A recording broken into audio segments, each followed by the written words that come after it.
pues daros a todos la bienvenida, agradecer el que hayáis participado, que hayáis accedido a participar en estas jornadas sobre las claves del proyecto de Ley Orgánica de Modificación de la Ley de Enjuiciamiento Criminal para el fortalecimiento de las garantías procesales y la regulación de las medidas de investigación tecnológica, que es el nombre que, largo, pero yo creo que muy descriptivo del proyecto que en estos momentos tiene en manos el Ministerio.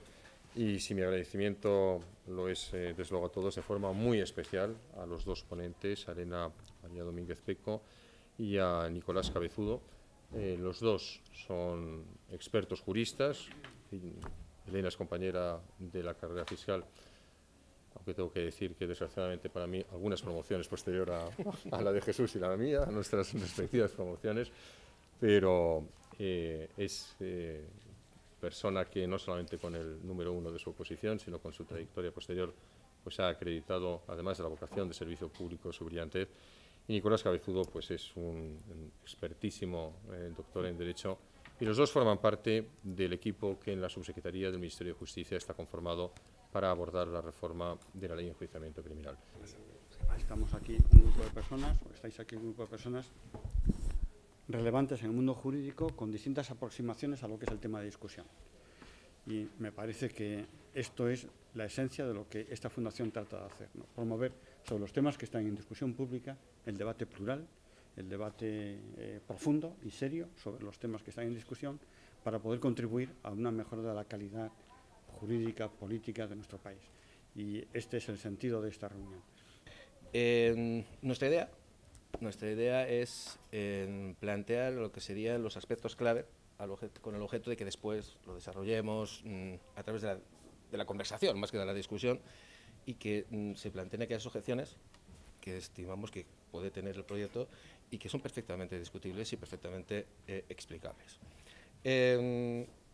Sí que quiero, antes de nada, introducir ambos proyectos, el de ley orgánica y el de ley ordinaria, diciendo que beben, que son herederos del texto del Código Procesal Penal, que desgraciadamente no terminó viendo la luz, pero vienen de ahí, del Código Procesal Penal, que después eso desembocó en una ley única que contemplaba los aspectos orgánicos y los aspectos ordinarios, y que a instancia del Consejo de Estado esa ley única se desgajó en dos, entendiendo que no había la conexidad necesaria como para que se incorporaran todos a un mismo texto legislativo. El resultado ha sido, por un lado, un proyecto de ley orgánica que regula aquellos aspectos que afectan a derechos fundamentales o a la estructura propia, y un proyecto de ley ordinaria que, si se quiere, aborda aspectos de naturaleza más procesal y que no requieren este tipo de desarrollo legislativo. Sin más, voy a pasar a exponer lo que sería el contenido de la ley orgánica, aunque, como pueden ver o como verán a lo largo de la exposición, haré referencia a bastantes elementos.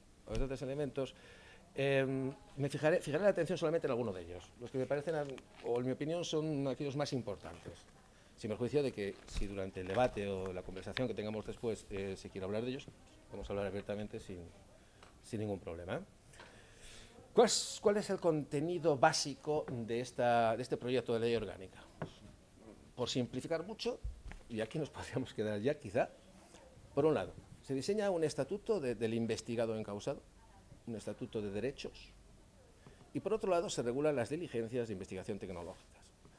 Ambos aspectos de extrema importancia. Yo quizá voy a fijarme más en las medidas de investigación tecnológica porque quizá era ese aspecto en el que el ordenamiento español era más deficiente, hasta el punto de que el cumplimiento incluso de algunos acuerdos internacionales suscritos por España, como puede ser el convenio sobre el cibercrimen, se veía dificultado en muchas ocasiones por la inexistencia de una legislación básica que permitiera, de alguna manera, cumplir con nuestras obligaciones de colaboración o las solicitudes que nos venían de otros países. Evidentemente no pretendo quitar importancia a la primera parte, es decir, el estatuto del investigado encausado, pero voy a fijar sobre todo la atención aquí, en este segundo punto, las medidas de investigación tecnológica. El estatuto del investigado, básicamente, Se deriva de la transposición de una directiva, que es la directiva que ahí aparece plasmada, la directiva 2013-48 de la Unión Europea, del 22 de octubre del 2013. Es la tercera directiva que acerca de esta materia se ha implementado en los últimos meses. Anteriormente se implementaron en una ley anterior 2 directivas más, la directiva de información y la directiva de traducción e interpretación. Y esta de alguna manera vendría a cerrar ese gran estatuto del investigado o encausado, que es otro de los aspectos de la reforma que probablemente salgan durante el debate. La denominación de lo que hasta ahora era entendido como imputado. Afecta a una serie de preceptos, básicamente al 118, 520, 509, 520, el 520 bis también, y el 527. ¿Qué elementos resaltaría de la reglamentación que se introduce a consecuencia de esta transposición de directiva? Primera, de la determinación clara de cuándo empieza a crear efectos el derecho de defensa en el proceso penal. Desde la atribución del hecho punible eliminamos la referencia que anteriormente existía al imputado. ¿Por qué? Pues porque podía plantear dudas interpretativas de si imputado requería algún tipo de acción por parte del juez, que consistiera en un elemento, en un auto, una resolución formal en la que se atribuyera la comisión del hecho punible. A partir de esta nueva redacción, se tratará de la atribución desde el primer momento, incluso en diligencias policiales. Otro aspecto, la entrevista reservada del abogado, incluso con el abogado, incluso antes de que se lleve a cabo la declaración policial. Aspecto también muy novedoso. La confidencialidad, se vuelve a plantear la confidencialidad y se establecen las excepciones, es decir, cuando el abogado y su cliente estén inmersos en una actividad criminal entre ellos, realmente. Cuando hubiera una participación por parte del abogado en la actividad criminal que se imputa o se atribuye a su cliente. Y aquí voy a parar un poquito más. Es en la nueva reglamentación o la nueva armonización del tratamiento del detenido o preso incomunicado. Se fijan en la ley exactamente los 2 supuestos en los que cabe que proceda a adoptar alguna de estas medidas que en general se habla de prisión incomunicada, pero son medidas restrictivas de derechos fundamentales, que además van a poder ser modulables. ¿Qué quiero decir con modulables? Que no operan automáticamente, como hasta ahora. Hasta ahora, en el supuesto de incomunicación, las medidas limitativas de derechos fundamentales operaban automáticamente, y así lo determinaba, precisamente, el artículo 527. A partir de ya, de la entrada en vigor de esta norma, eso cambiará, porque es posible que esas limitaciones afecten a algunos aspectos del derecho de defensa y no afecten a otros. Por ejemplo, pueden afectar a la entrevista reservada, pueden afectar al derecho a elegir un abogado de confianza, pueden afectar al propio régimen de incomunicación en relación con terceros, pero no tienen necesariamente que afectar a todos ellos, se modula. Y además, ya les digo, se establecen los 2 supuestos específicos en los que es posible que se dé este régimen de incomunicación. Grave peligro para la vida y la integridad, o para la indemnidad, y 2, cuando de alguna manera se pueda entender que en otro régimen esto podría provocar graves problemas en el desarrollo de la investigación penal.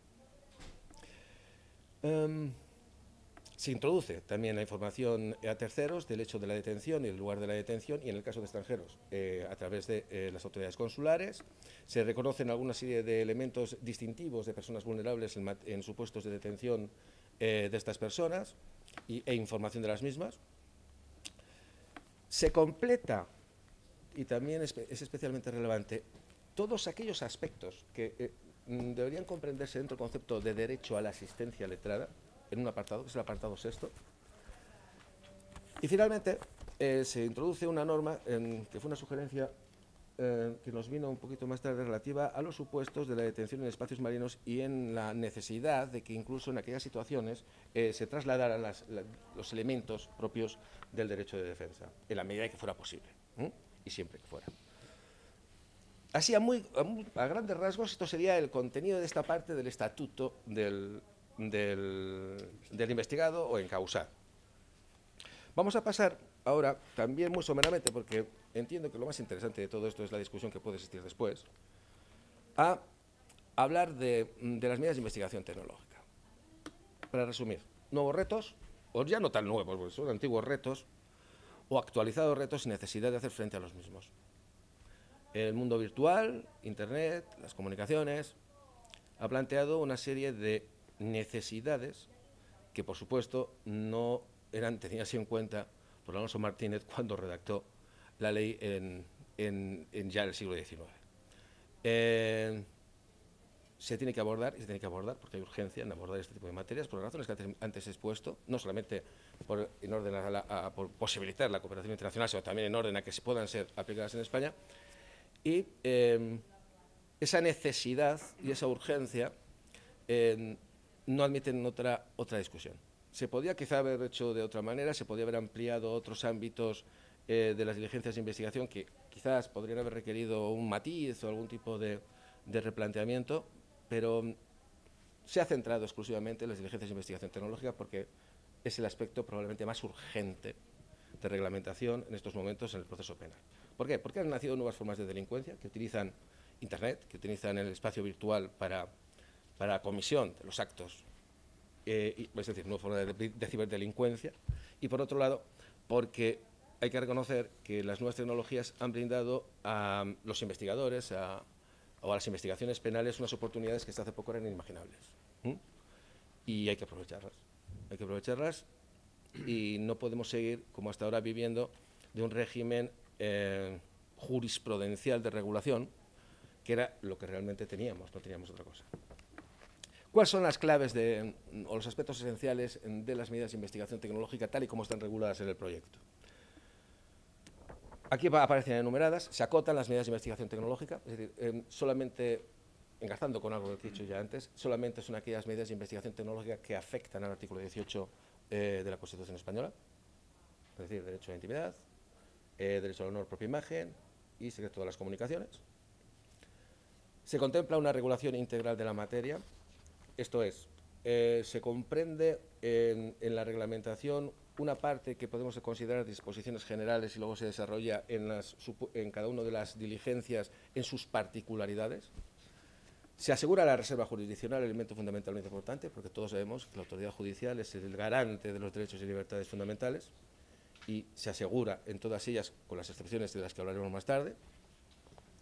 Se limita la injerencia, es decir, se aplica lo que en términos generales se conoce como el principio de proporcionalidad y que en nuestra construcción se identifica más bien como necesidad y excepcionalidad, es decir, la injerencia debe ser la menor necesaria para conseguir el fin previsto y que además este fin no se pueda conseguir por otras vías.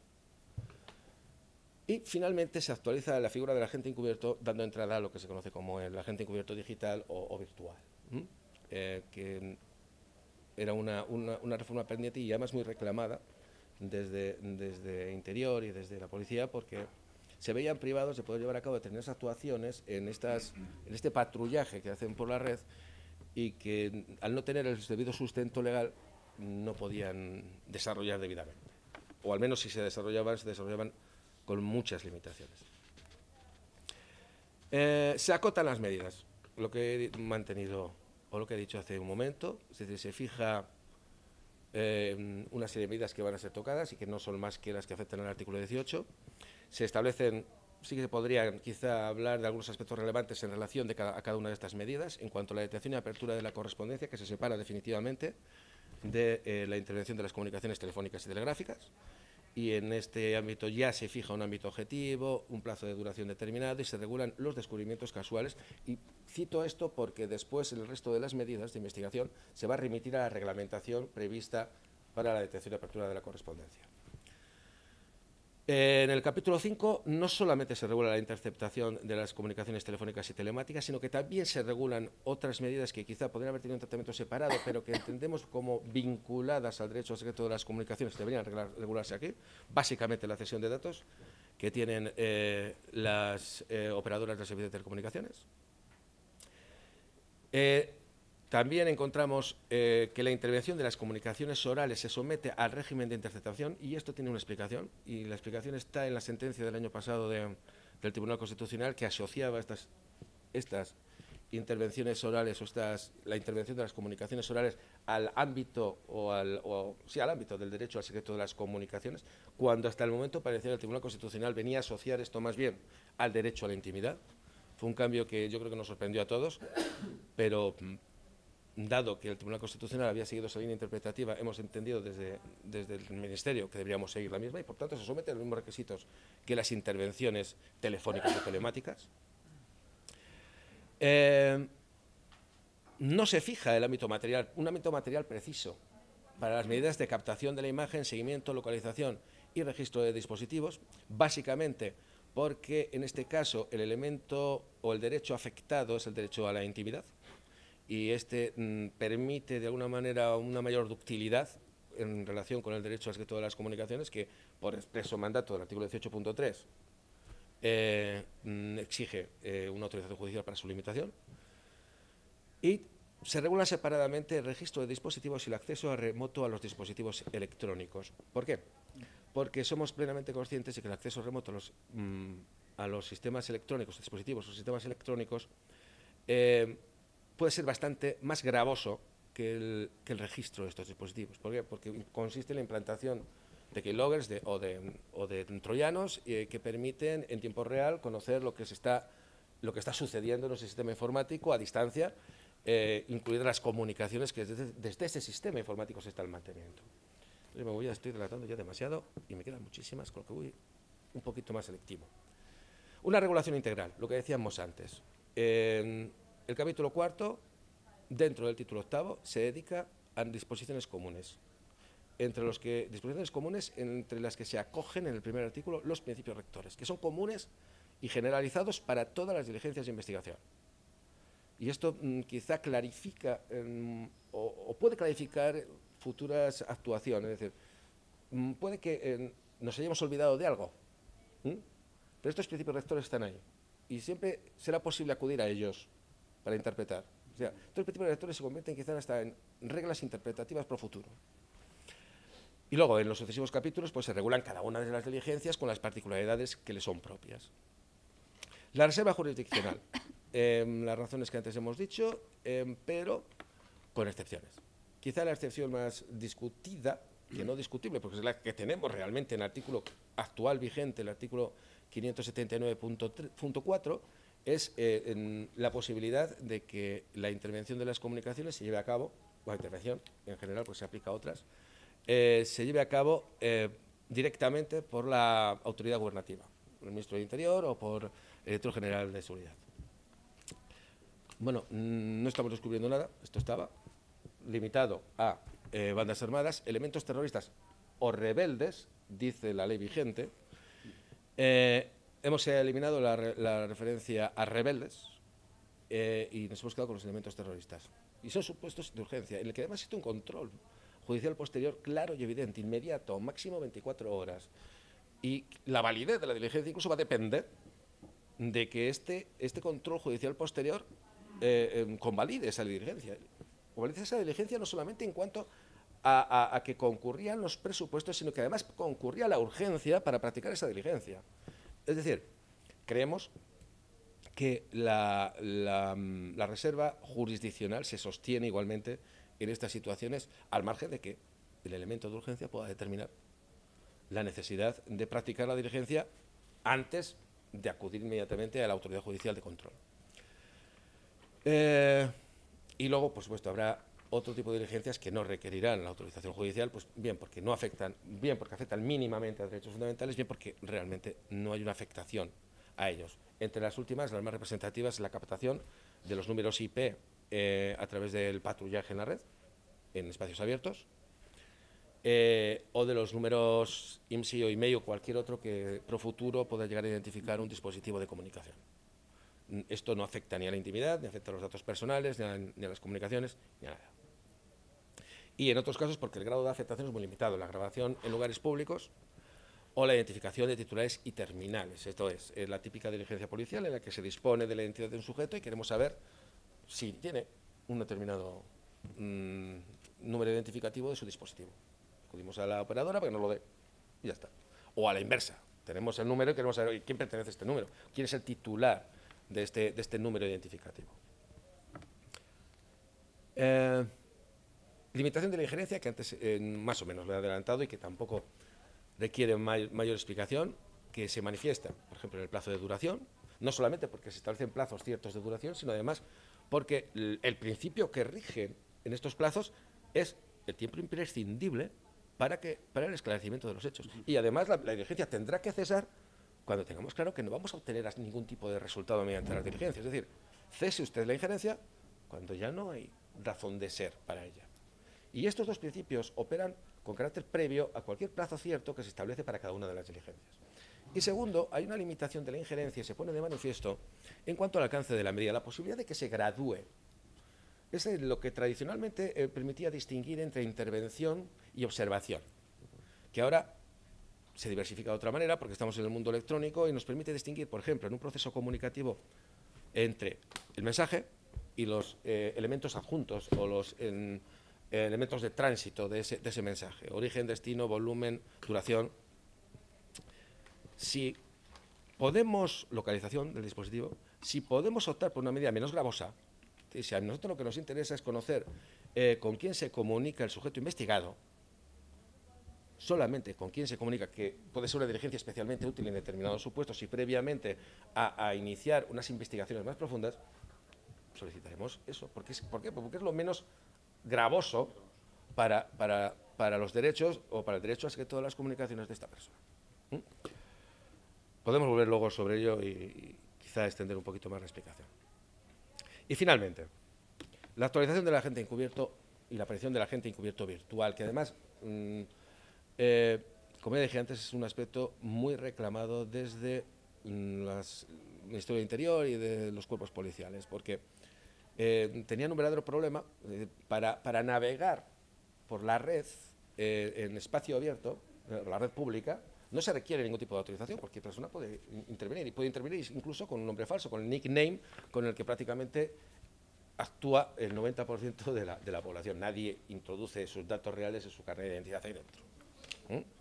En el espacio abierto, en el espacio público, no hay ningún problema, se podía actuar.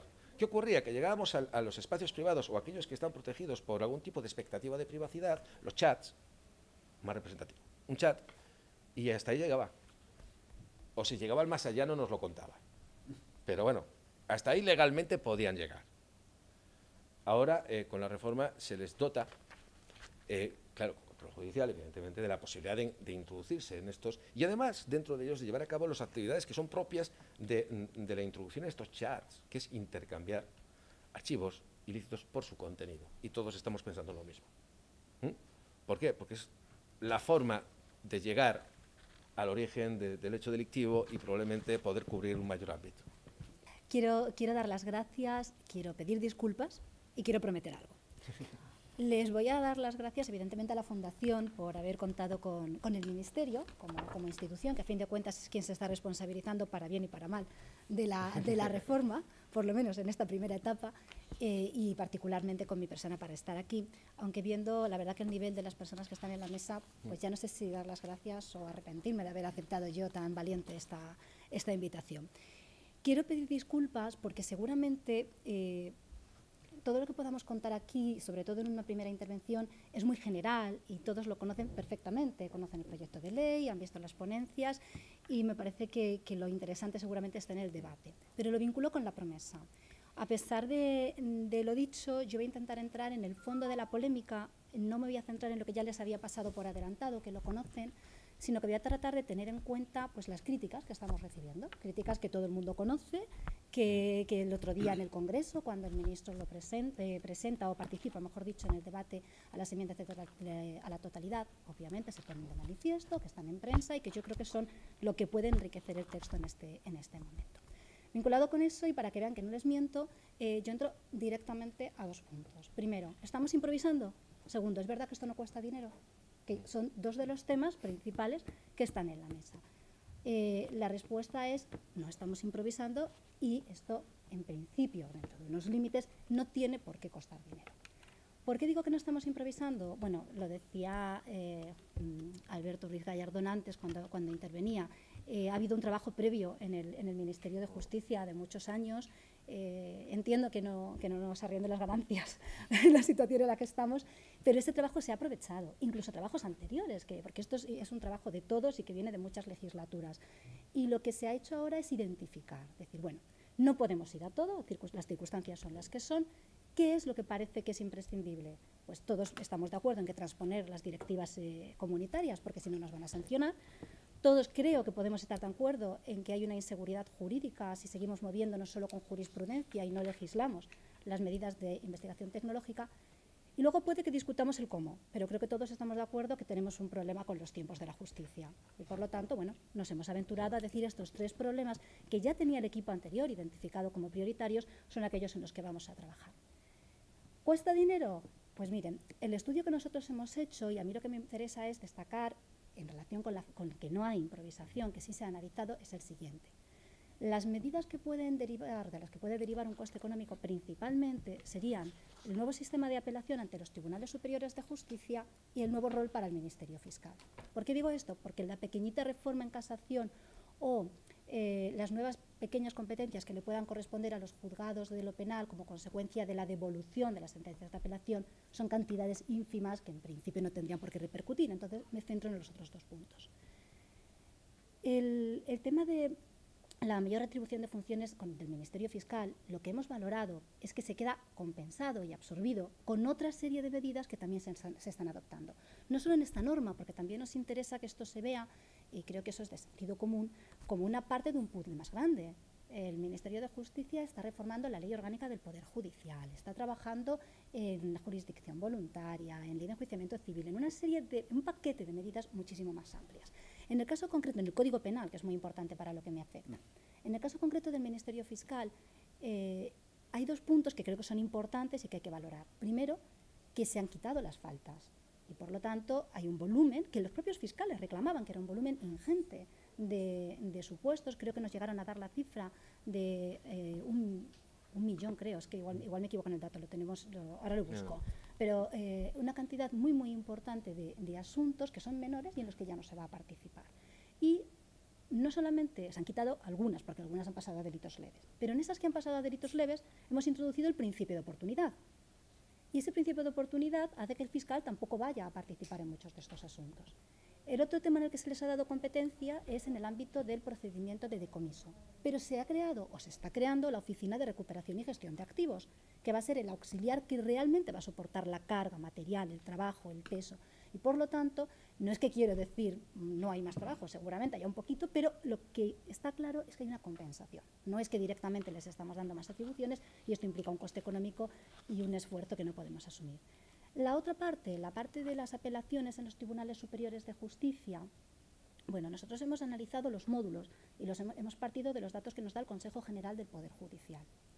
Las cantidades de vistas que hacen los magistrados de los TSJ están muy por debajo de los propios módulos que tiene fijados el Consejo General del Poder Judicial.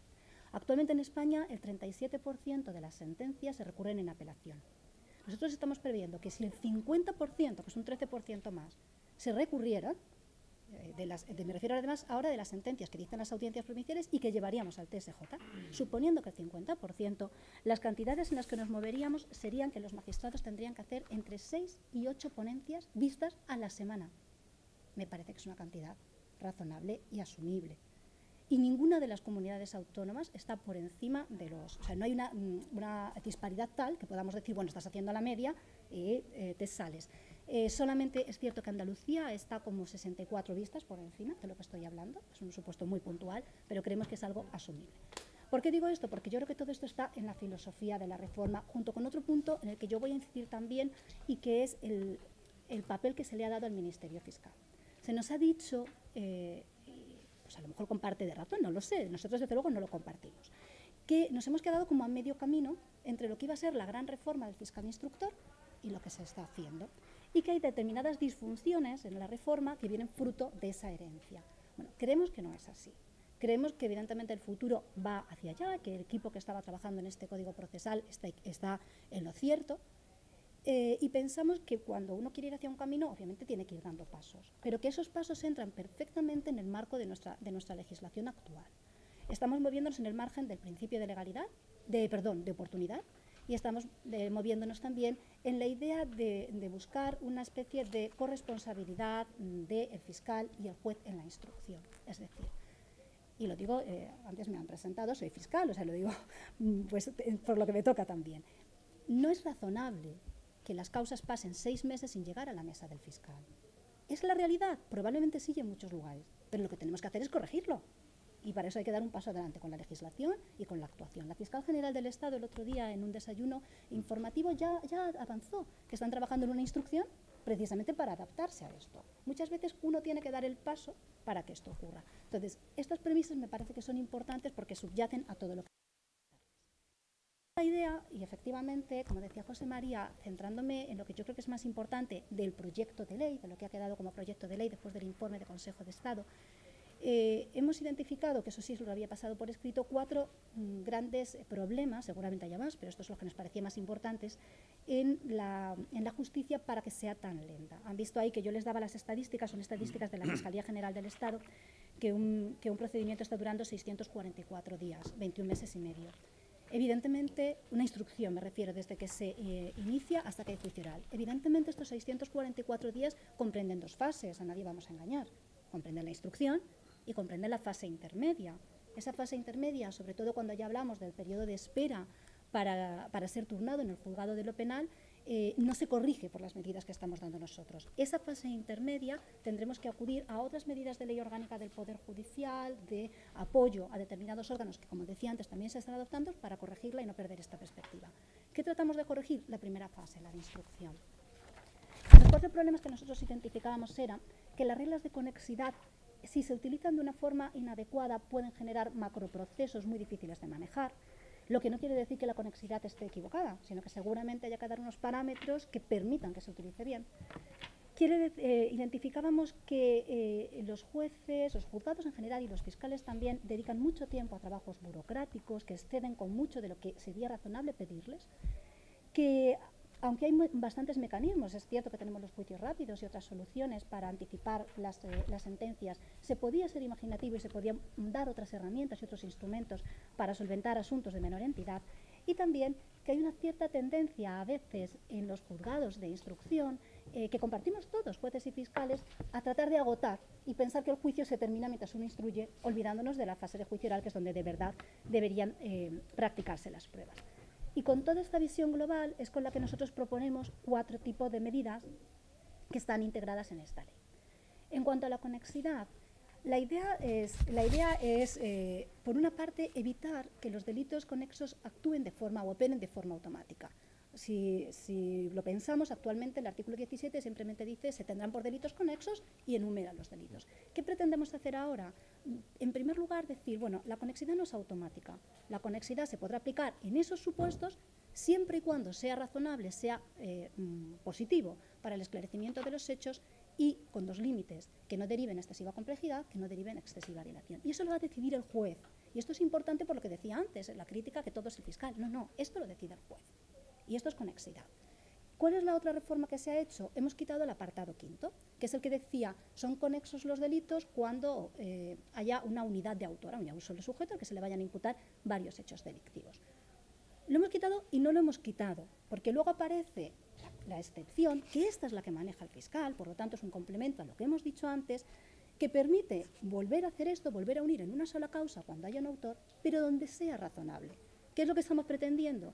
Que allí donde estemos hablando de un señor que ha robado 3 coches y ha hecho un hurto de uso de otros 2, no haya ningún problema en que se investigue todo junto, pero que allí donde estemos hablando de un juez, un fiscal en su caso, al que le parece muy bien llevar a un solo procedimiento todos los delitos de prevaricación de España y todos los delitos de malversación, porque hay un señor que participa en varias cosas y está al final entorpeciendo, y da exactamente igual el asunto en el que pensemos, está entorpeciendo que se pueda llegar a juicio oral y por lo tanto va en contra de los derechos del investigado y va en contra de las víctimas, porque también la sociedad tiene derecho no a que se tenga a la gente en juicio, sino que se la juzgue y se la condene.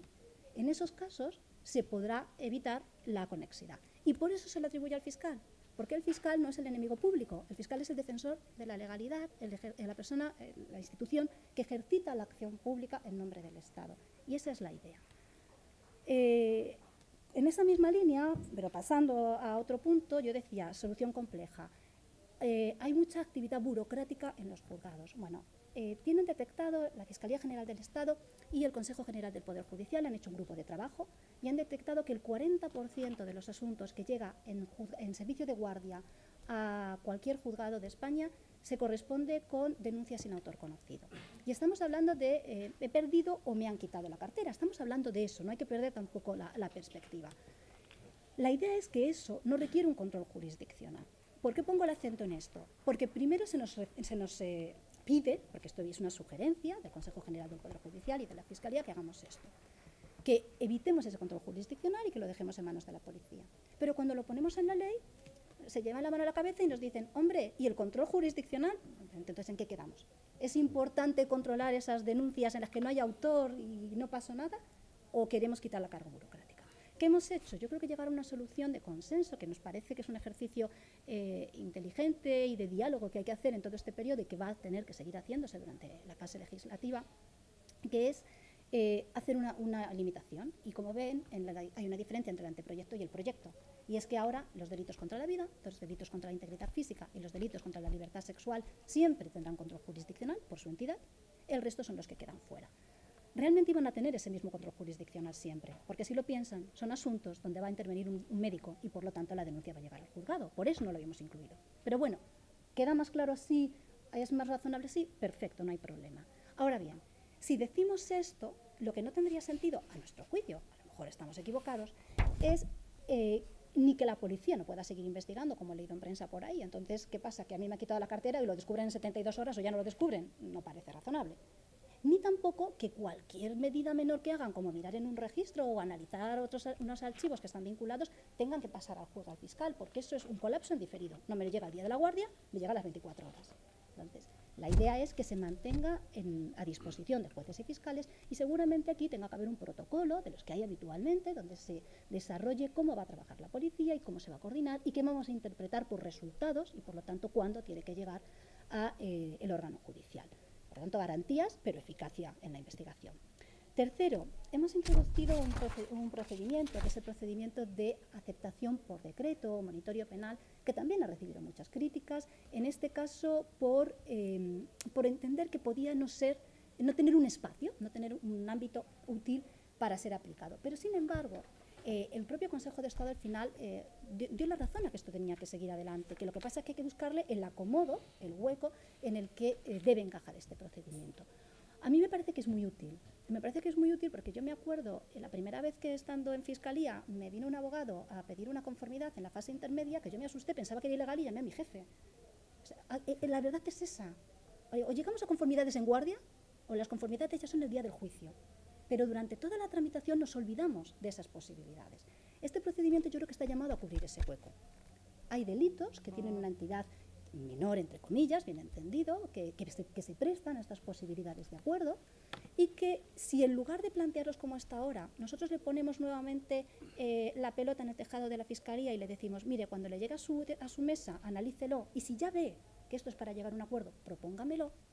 Seguramente al hacerlo proactivo vamos a llegar a estos acuerdos y vamos a poder ir sacando todos esos asuntos de lo que llega a juzgado de lo penal y por lo tanto vamos a descongestionar la justicia.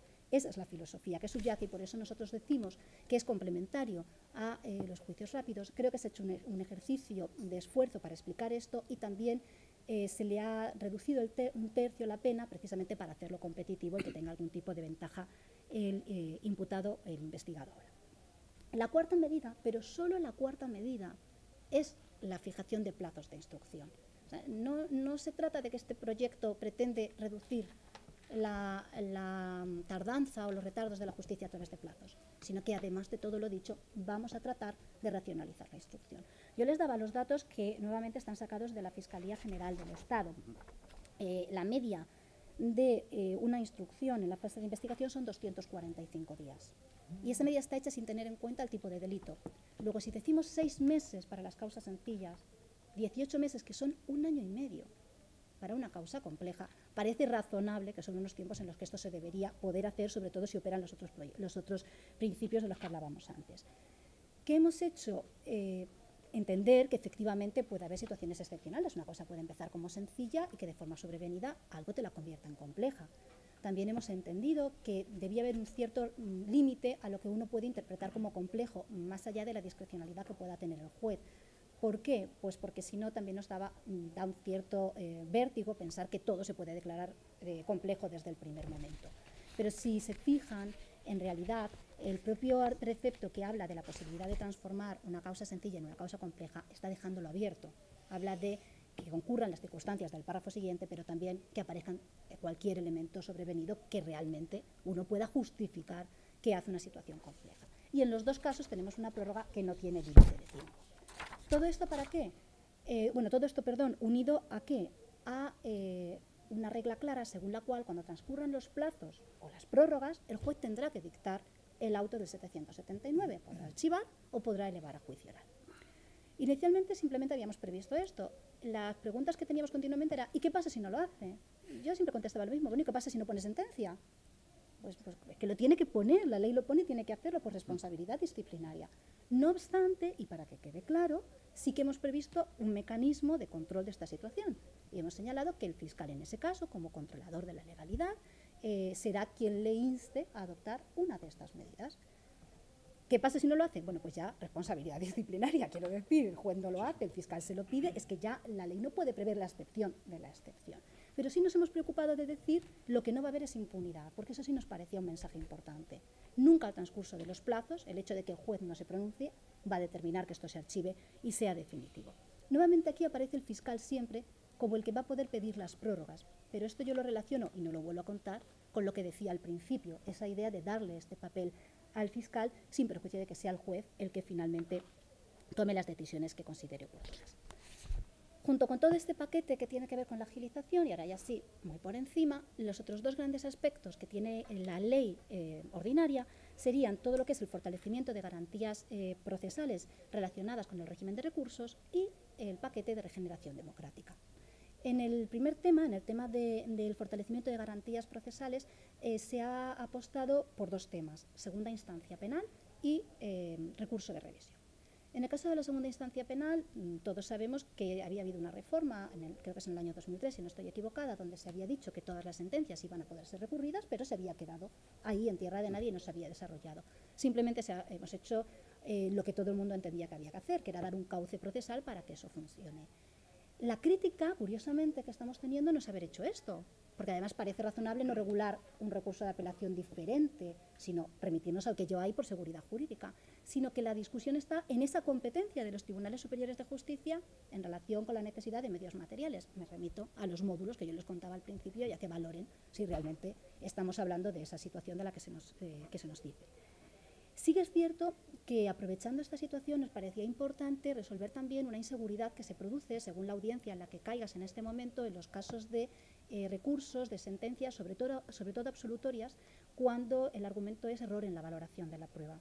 Y nuevamente, tomando trabajos que ya existían con anterioridad y entendiendo que eran razonables y tratando de adaptarlos a la situación actual, lo que se ha planteado es que hay determinados, se ha modificado el 790 y el 792 de la Ley de Enjuiciamiento Criminal, se establecen cuáles son los motivos concretos por los que un letrado puede recurrir por error en la apreciación de la prueba y se señala que la audiencia nunca podrá dictar una sentencia propiamente, sino si considera que efectivamente hubo vulneración, va a tener que devolverlo por el principio de inmediación al juzgado de instancia, bien para que dicte sentencia, bien para que repita el juicio, dependerá de la situación. Vamos ya terminando un poquito. Terminamos. Las causas de recurso extraordinario de revisión, simplemente la importante es la de dar un cauce procesal para que se puedan ejecutar en España las sentencias del Tribunal Europeo de Derechos Humanos cuando se haya considerado, pues haya habido una condena por haber incumplido el convenio de derechos humanos. En este sentido, lo que se ha hecho es limitar a la persona que está legitimada para hacerlo en España. Y finalmente, en cuanto a las medidas de regeneración democrática, lo que se hace en esta ley es completar lo que era la reforma que ya se había hecho en el Código Penal, la reforma del decomiso. ¿Qué se hace? se dan las normas procesales que completan esas normas sustantivas. Intervención de terceros, donde lo importante sobre todo es que van a ser llamados al procedimiento y que si por algún motivo su derecho no se viera respetado tendrán la posibilidad de plantear una anulación de la sentencia, y la introducción de un procedimiento de decomiso autónomo que permita llevar el decomiso por una vía y el procedimiento penal por otra cuando se considere razonable. Todo esto vinculado a la oficina de la que hablaba con anterioridad. Y estas son las grandes directrices. Lamento si me he excedido de tiempo. No, muchas gracias.